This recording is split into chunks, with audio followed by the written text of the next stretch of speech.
Hello everyone. Today we are going to explore the fascinating world of biochemistry and dive into propionate fermentation by acrylate pathway. So let's get started. Propionic acid fermentation is carried out by several bacteria that belongs to genus Clostridium. As we know, Clostridium is a gram-positive anaerobic organism. Clostridium propionicum oxidizes 3 moles of lactate to give 2 moles of acetate and produce 1 mole of ATP. Now let us see how Clostridium converts lactate into propionate, acetate and carbon dioxide. Now let us understand acrylate pathway step by step. In reaction 1, lactate is converted to pyruvate by the enzyme lactate dehydrogenase. This is a dehydrogenation reaction where two hydrogens are released. Next, pyruvate is converted to acetyl coenzyme A by the enzyme pyruvate ferredoxin oxidoreductase. Here, coenzyme A enters the reaction and CO2 and 2 hydrogen are released. Then acetyl-CoA is converted to acetyl phosphate by the enzyme phosphotransacetylase. Inorganic phosphate enters the reaction and coenzyme A is released. Finally, acetyl phosphate is converted to acetate. This reaction yields 1 ATP by the enzyme acetate kinase. This is a dephosphorylation reaction.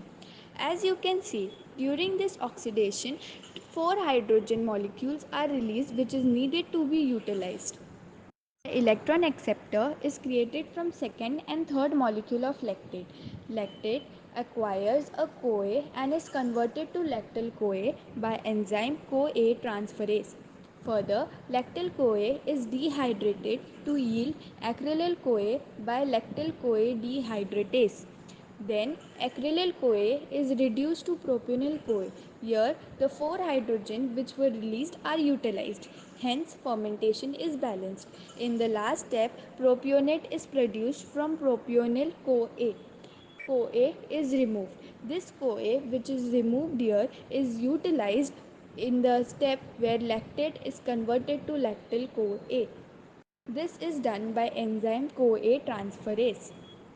Do you know why this is called acrylate pathway? Because one of the intermediate produced is acrylyl CoA. This is the overall reaction where 3 lactic acid molecules are converted to 2 molecules of propionate, 1 molecules of acetate, 1 molecule of CO2 and H2O. Let us look at the key enzyme involved in this reaction. First, lactate dehydrogenase catalyzes the conversion of lactate to pyruvate. Here, 2 hydrogen molecules are released. Pyruvate ferredoxin oxidoreductase catalyzes the conversion of pyruvate to acetyl CoA. Here, 1 molecule of carbon dioxide and 2 molecules of hydrogens is released.